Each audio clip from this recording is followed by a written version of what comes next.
Hey kids, Graham here, and today I'm going to be converting my Surly ECR bicycle to use tubeless tires. My bike is equipped with Surly extraterrestrial tires and Alex rims MD40s. Both are tubeless compatible. For this project I'm using some stand sealant, replacement valve stems, a sealant injector, duct tape, tire levers, and my multi-tool.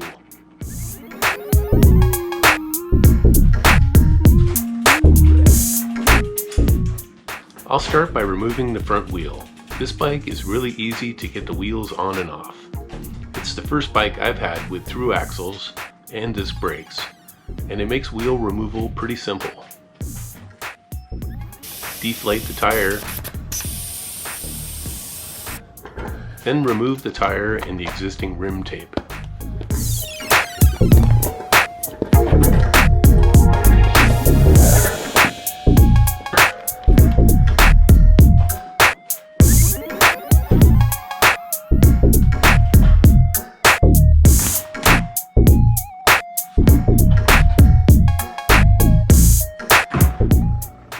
Inspect the rim surface, then clean it with rubbing alcohol to remove any grease, oil, or other contaminants.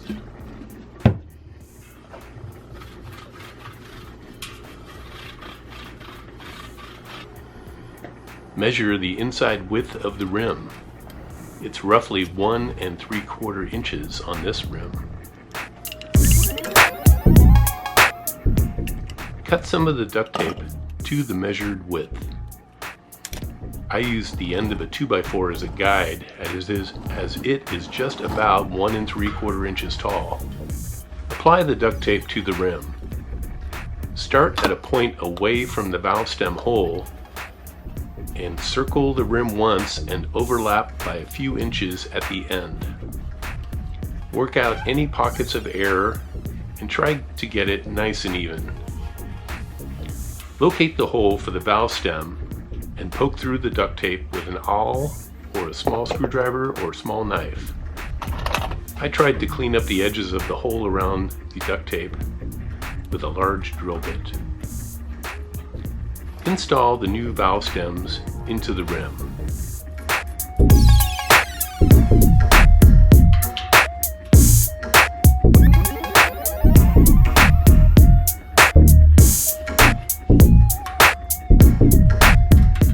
Hand tighten until snug.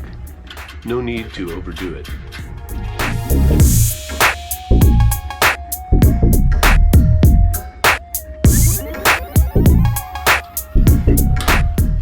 Install one side of the tire onto the rim, leaving the other side open.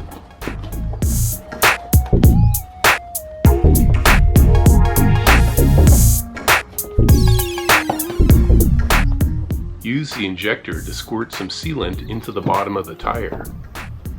Here is where it can get a little tricky. You need to get the bead on the open side of the tire mounted to the rim without spilling any sealant that is pooled in the bottom of the tire. I'm using my portable air compressor.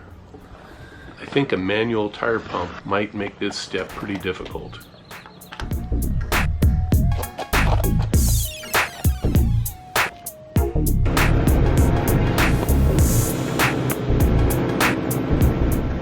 The compressor inflated the tire in less than 10 seconds, and the tire popped into position without any issue.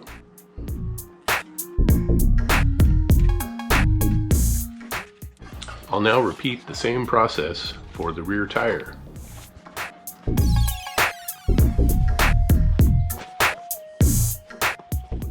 You can probably get by without having the injector for the sealant, but it may come in handy for topping off sealant through the valve stem, and it could get messy without it.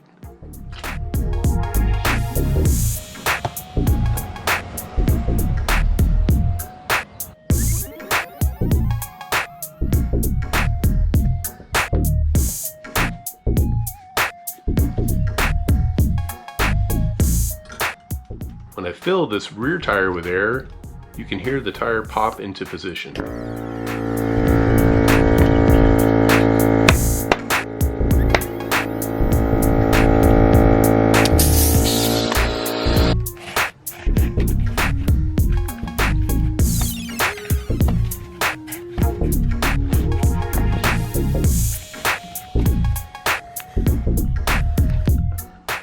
Now to get the wheel installed, and we are good to go.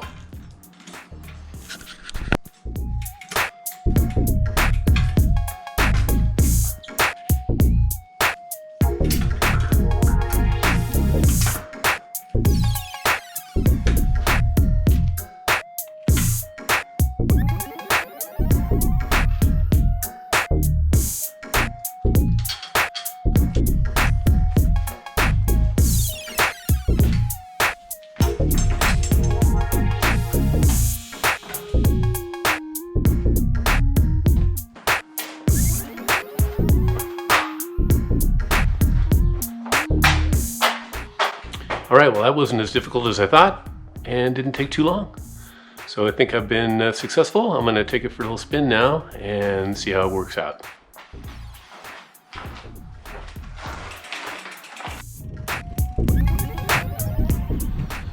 So I'm just taking the first ride with the tubeless tires, and I think I can notice a difference. I'd be lying if I said there was some huge increase in speed or anything, but it does feel a little more nimble.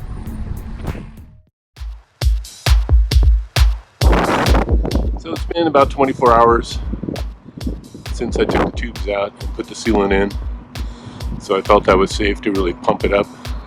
And I've probably got them at, well, maybe 40 or 45 PSI, which is pretty high for these tires. And it rides pretty good. I can kind of notice maybe a slight decrease in resistance, but the main thing with tubeless is hopefully fewer flat tires on off-road surfaces and the ability to run the tires at a lower pressure with less resistance. At least that's the theory. So anyway, it worked out well for me and was easier than I thought. So if you liked this video or found any value in it, please hit the thumbs up button and consider subscribing. And I'll see you next time. Thanks.